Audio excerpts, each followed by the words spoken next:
네, 엠마오입니다. 평소와는 좀 다른 방식으로 영상을 찍고 있지요. 사실 얼마 전에 올라왔던 그 찬양에 대해서 올렸던 그 영상에 어떤 찬양 인도자로 추측되는 분이 댓글을 다셨고, 제가 그 댓글을 아까 보고서 여기에 대해서는 제가 좀 영상으로 응답할 필요가 있겠다 싶어가지고 영상을 찍게 되었습니다. 자, 근데 너무 아쉽게도 그 댓글이 지금은 지워졌어요. 근데 다행히 이제 제가 알림으로는 조금 그 상단 부분만 남아있어가지고 제가 그 부분만 한번 캡처를 해볼게요. 자, 이게 바로 그 댓글의 첫 부분이었어요. 제가 여기까지밖에 안 보이거든요. 이제 그 댓글이 지워져가지고. 근데 이걸 제가 댓글을 공개하는 이유는 뭐 이분께 공격적인 의사가 있다거나 뭐 이분을 박제하려고 한다거나 뭐 그런 게 아닙니다. 어차피 이것만 보고서 신상을 뭐 알 수 없기도 하고요. 다만 이제 이렇게 생각하는 분들이 충분히 계실 테니까 이 댓글을 보면서 좀 얘기를 해보려고 해요. 결론적으로 무슨 말이었냐면요. 댓글을 요약해보면은 현실상 어쩔 수 없지 않냐. 과연 애들이 그렇게 억지로 뛰고 부르짖게 하지 않고 그냥 복음을 전했을 때 솔직히 듣냐, 이런 말씀을 하신 거였죠. 자, 근데 여기에 대해서 저는요 너무 심플하게 대답할 수 있을 것 같아요. 네, 들어요. 분명히 들어요. 그러니까 사실은 제가 참 두려워하는 게 있어요. 그게 바로 뭐냐면 이런 어떤 비판점을 얘기하면서 저의 사례를 얘기하는 게 좀 두려울 때가 있어요. 근데 분명 사실 비판한 다음에는 내가 찾은 대안을 얘기하는 건 굉장히 좋은 거잖아요. 근데 이제 그거를 그렇게 받아들이시는 분이 있어요. 그러니까 남들은 다 못하고 지는 잘났고 막 이렇게 받아들이시는 경우가 있고, 실제로 예전에 그 수련회에 관련된 비판을 했을 때 그러니까 제가 찾은 대안으로서 어떤 걸 얘기했는데 이제 그걸 보시고서 누가 되게 조롱조롱 이거 지금 자기 불을 거야 막 이렇게 그렇게 되게 좀 수준 낮은 조롱을 받았던 기억이 있다 보니까 얘기하는 게 좀 꺼려져서 잘 얘기 안 했었는데, 한번 제 사례를 얘기해 볼게요. 충분히 들어요. 저를 수련회 때 부르신 분들은 아실 거예요. 제가 보통 수련회를 출발하기 전에 줌 회의를 요청하죠. 그 해당 교회의 교역자들과 교사분들 혹은 뭐 청년부라고 하면은 임원들과 제가 줌 회의를 요청하고, 제가 항상 그 말을 합니다.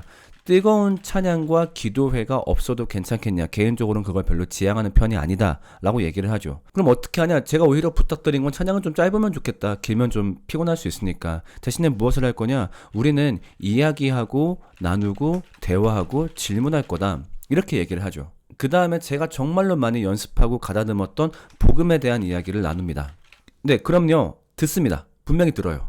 그리고 어떻게 듣는 것을 알 수 있냐면은 듣고 나서 아이들이 제가 가르쳤던 그 내용들을 잘 기억을 하고 있고, 그 다음에 이걸 통해서 복음에 대해서 관심을 가지게 되었다라고 얘기하고, 이걸 통해서 오히려 찬양을 할 때보다 더 좋았다라고 얘기를 해요. 자, 근데 사실 이런 어떤 평가들이 조금 위험할 수 있는 게 있어요. 뭐냐면은 보통 설교자들이 약간 이런 자뻑에 빠져 있을 때가 많아요. 뭐냐면은 자신한테 온 어떤 좋은 피드백만 기억을 하는 거죠. 근데 저는 제가 설교 피드백을 드릴 때 그냥 저한테 와가지고 좋았어요. 뭐 덕분에 복음을 알았어요. 이런 건 안 믿어요. 제가 어떻게 부탁을 하냐면은 그 저를 불렀던 교역자들 아니면 임원진들한테 청년 학생들의 노골적인 피드백을 좀 달라고 얘기를 해요. 그래서 그 설교에 아쉬웠던 점과 좋았던 점을 같이 듣고 그때 오는 내용은 제가 믿거든요.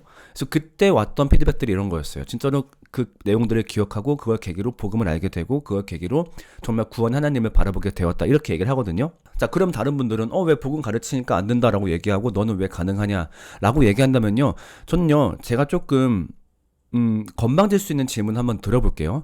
이 댓글을 다셨던 분들을 포함해서 이런 생각 가지시는 분들께 좀 묻고 싶어요. 그러니까 아까 이 질문 다셨던 분들이 얘기했던 대로 애들 어차피 복음 잘 안 들어. 그러니까 감정적으로 띄워서 하나님을 만나게 해야 돼. 물론 저는 이분들이 말하는 하나님 만남이라는 개념 자체에 동의를 안 하긴 합니다만, 어쨌든 제가 이분들한테 묻고 싶은 게 있어요. 복음을 잘 안 들어요? 그럼요. 과연 그 복음을 전달하기 위해서 얼마나 연습해 보셨어요?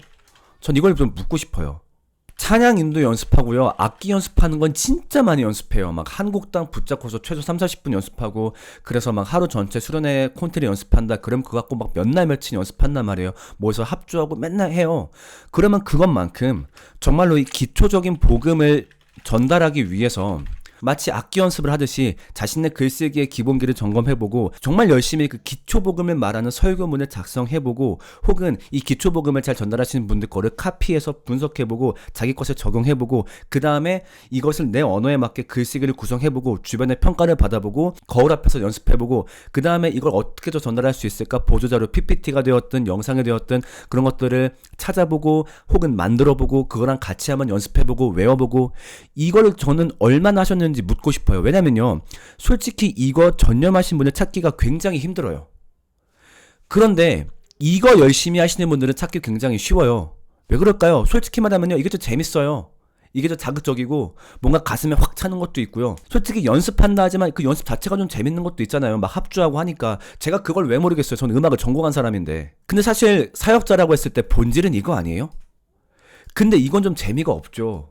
그러니까 이 연습을 등한시하는 거예요. 근데 그러고서 뭐라고 말하냐면은 애들이 복음을 안 듣는다 이렇게 말을 해요. 이건 정말 정말 잘못된 거죠. 찬양님도 악기 연습은 그렇게 많이 연습하면서 그 다음에 한두 번 못하더라도 좌절하지 않고 맨날 맨날 연습하면서 이 기초 복음을 전하는 연습은 왜 안 하냐 그 말이에요. 정말로 나한테 단 1시간이 주어졌을 때 나는 복음을 어떻게 말할 것인가, 나한테 2회의 설교 기회가 주어졌을 때 아니면 3회, 일주일, 한 달, 정말로 이걸 잘 전달하기 위해서 내가 내용들을 점검해보고 검토해보고 다른 사람의 자료를 찾아보고, 저는요 이거 정말 정말 많이 연습했어요. 되게 힘들었어요. 예를 들면 제가 옛날에 논산 훈련소에서 5회 동안 5회 안에 복음을 전달할 수 있는 방법을 만들어 달라고 얘기를 했어요. 그것을 5회짜리를 구성하는 데만 한 4개월 걸렸고요. 그 다음에 그거를 실제 훈련병들 앞에서 시연할 때 이 5회를 실제 할 동안 제가 토요일날 잤던 적이 없어요.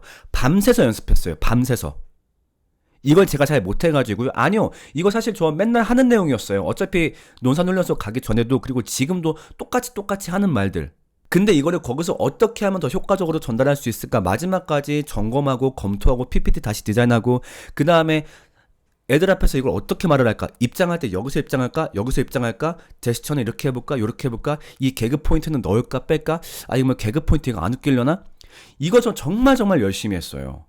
그래서 이렇게 열심히 하면 다 복음 전달 잘할 수 있어요. 뭐 그런 말을 하려는 게 아니라 최소한도 이만큼은 해본 다음에 아 복음 전달하니까 잘 안 듣더라고요 라고 말하면 이해를 할 텐데, 굉장히 많은 사역자가 애초에 자기가 좋아하고 재밌고 자극적인 것만 연습해요. 그 다음에 아 복음 안 듣잖아, 그러니까 이게 필요해. 그러니까 우리한테 중요한 건 아이들에게 예배할 수 있는 기초적인 상태부터 만들자 그거예요. 또 그런 말씀 하시던데 뭐 찬양 활용하지 않고, 제가 언제 찬양 활용하지 말재요? 아니요, 그거를 하지 말자는 게 아니라 일단 기초적인 상태부터 만들어 놓고 찬양하는 게 정상적인 거고, 그 다음에 아직 얘네가 기초가 없어, 기초 복음도 몰라, 그래도 찬양할 수 있죠. 어떤 교육적인 목적으로. 아 구원을 알게 되면 저런 고백을 할 수 있구나, 같이 따라 고백해볼까요? 이 정도 찬양하는 거 너무너무 좋죠. 저도 활용하고 있고, 혹은 그 가사를 통해서 구원에 대한 가르침도 할 수 있으니까. 근데 많은 예배 현장에서 그것을 넘어서, 이 찬양을 통해서 가사를 묵상하는 걸 넘어서 자꾸 뭔가 신접하는 행위를 하게 하려고 하잖아요. 여러분 뛰어야 돼요, 울어야 돼요, 소리 질러야 돼요. 그건 아니라고 하는 거죠. 복음 듣냐고요? 네, 들어요. 정말 잘 듣고요. 좋아해요. 예를 들면 저희 교회 청년부요, 예배 2시간 해요. 예배 2시간 할 동안 찬양 딱 한 곡 해요. 그리고 나머지 시간은요, 가르치고 토론하고 대화하는 시간으로 채워요. 왜냐면 그게 일단 먼저 중요하니까. 그리고 아이들도, 청년들도 이런 본질적인 문제에 대해서 파고드는 사람을 찾고 있어요. 그걸 되게 간절하게 원하고 있어요. 교역자들만 그걸 몰라요. 자, 늘 얘기합니다만 혹시 여기에 대해서 나는 생각이 다르다, 나는 뭐 찬양인도 현장에 있는 사람으로서 아니면 몇 년간 한 사람인데 당신이 뭔가 잘못 알고 있다, 언제든 환영합니다. 공개적으로 토론회 한번 하면 좋겠어요. 자, 근데 제가 막 뭐 비방한다거나 아니면 뭐 사람들 앞에 세워놓고 마녀사냥한다든가 그런 분위기를 가진 절대 않을 거고요. 저희 생각을 나누고 싶고 대화하고 싶어요. 네, 여기까지 마치겠습니다. 네, 영상 편집을 마치고 나서 그 실질적인 연습법에 대해서 조금 덜 설명한 것 같아가지고 그것까지 좀 다시 한번 얘기해 보려고 해요. 만약에 내가 2시간 동안 안에 복음을 잘 전달하고 싶다라고 하면 어떻게 할 것인가? 일단은 그 2시간 동안 내가 어떻게 말을 할 것인지 그 글의 개요가 먼저 잡혀 있어야 되겠죠. 그 개요를 짜고 그 다음에 그 개요를 기반으로 해서 설교문을 처음에 만들어야 되겠죠. 그렇게 만들어진 어떤 나의 이야기를 가지고 수많은 임상을 해봐야 돼요. 1대1로도 해보고 소그룹으로도 해보고 설교로도 해보고, 그 다음에 사람들한테 냉정한 피드백을 듣는 거죠. 냉정한 피드백을 듣는 방법은 다양하게 있어요. 뭐 예를 들면 익명으로 뭐 이렇게 설문조사 같은 걸로 받는다든가, 그리고 그 부정적인 피드백들에 대해서 절대 반박하지 말고 그런 비판이 안 나올 때까지 내용을 가다듬고 수정하고 연습하고, 그리고 지금 하고 있는 이 논리 전개가 정말로 근거가 확실한지, 그러니까 성경적 근거가 확실하고 논리적 근거가 확실한지 계속 검토해 봐야 돼요. 그 다음에 복음을 듣기 위해서 굉장히 핵심적인 질문들이 있어요. 복음을 사람들로부터 가로막는 어떤 성경적인 난제나 어떤 되게 핵심적인 질문들이 있어요. 거기에 대해서도 답할 준비가 되어 있어야 되겠죠. 예를 들면은 정말로 신이 있다라고 한다면은 왜 세상에 고통이 존재하나요? 이런 신정론, 혹은 신의 존재를 어떻게 있음을 알 수 있나요? 신의 존재? 아니면은 뭐 아담과 하와가 선악과를 먹어서 그렇게 됐다라고 하는데 그럼 선악과가 왜 잘못된 것인가요? 그리고 그렇다면 하나님은 왜 선악과를 만들었나요? 혹은 선악과 이전에 뱀이 간교한 자라고 성경에 나오는데 그렇다면 아담과 하와 타락 이전에 이미 악이 있었던 거 아닌가요? 이건 어떻게 설명할 건가요? 자, 이런 것들이 쓸데없는 논리적인 질문이 아니라 이거는 똑똑한 애들은 이걸 말을 꺼내서 질문하겠지만 그렇지 않은 친구들도 다 마음속에 품고 있는 질문이에요. 이것이 해결되지 않으면 복음을 듣기가 힘든 경우가 많아요. 그래서 이런 질문들에 대해서 답할 준비까지 해야 돼요. 그 질문들에 대한 답을 준비하는 거 아까 설교를 준비하는 것과 동일하겠죠. 역시 그 답을 한번 글로 써보고 많이 임상해보고 반박도 받아보면서 그 반박을 다시 재반박할 수 있는 어떤 논리적인 근거도 준비하고 또 이 모든 과정 중에 많은 자료를 참고해봐야 돼요. 그러니까 다른 사람들은 복음을 어떻게 말하고 있는지, 다른 사람들은 이 질문에 대해서 어떻게 답하고 있는지 이 모든 거를 하는 게 먼저라고 하는 거예요. 사역자라고 한다면 제발 기타 잡기 전에 이거부터 하면 좋겠어요. 혹은 그래요. 기타 잡으면서 기타 잡는 시간만큼 이것도 붙잡으면 좋겠어요. 이것이 우리의 첫 번째 역할 아닌가요? 우리가 목사라고 한다면 혹은 전도사, 사역자라고 한다면